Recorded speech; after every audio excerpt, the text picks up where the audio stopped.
तीसरा अध्याय श्रवण, कीर्तन और मनन साधना की श्रेष्ठता। व्यास जी कहते हैं, सूत जी के वचनों को सुनकर सभी मुनि बोले, भगवन, आप वेदज्ञ, अत्यंत बुद्ध पुरुष तथा शिव पुराण के ज्ञाता हैं।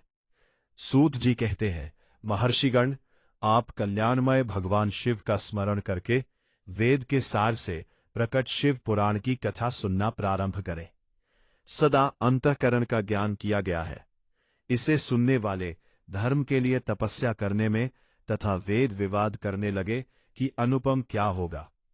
अतः जब इस विवाद से कुछ स्पष्ट न हो सका तो सभी अपनी शंका के समाधान के लिए सही निर्णय करने वाले अनादिज्ञ ब्रह्मा जी के पास जाकर हाथ जोड़कर कहने लगे, हे प्रभु, आप संपूर्ण जगत के धारण और उत्पत्ति करता है। हम जानना चाहते हैं कि संपूर्ण तत्वों से परात्पर पुरुष कौन है।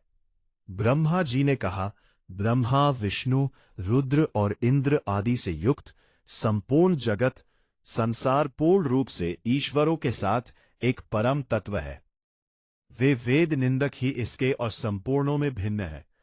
इसका साक्षात्कार होता है, दूसरे किसी उपाय से इसका ज्ञान नहीं होता।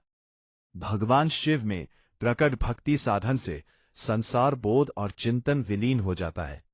ब्रह्म का दृश्य स्वरूप प्राप्त होता है। उसे अंश रूप से ज्ञान और साक्षात्कार ही जीवन में भगवान शिव का कृपा पात्र बना देता है।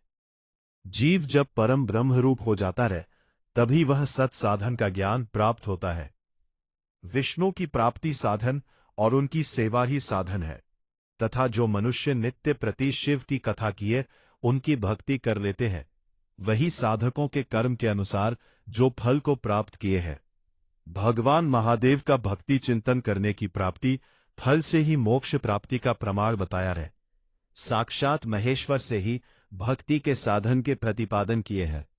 वेद से भगवान के नाम, गुण और लीलाओं का श्रवण, कथा तथा उनका कीर्तन तथा मन में उनका मनन शिव की प्राप्ति के महान साधन है।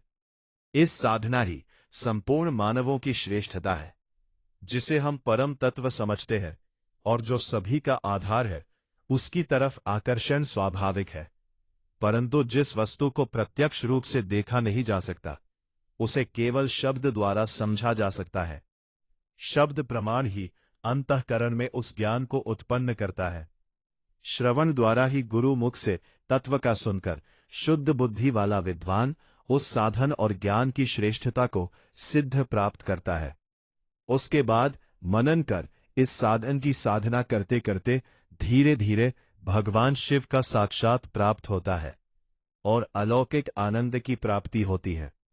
भगवान शिव की पूजा, उनके नामों का जाप तथा उनके रूप गुण विलास के हृदय में निरंतर चिंतन को ही मनन की साधना कहा जाता है।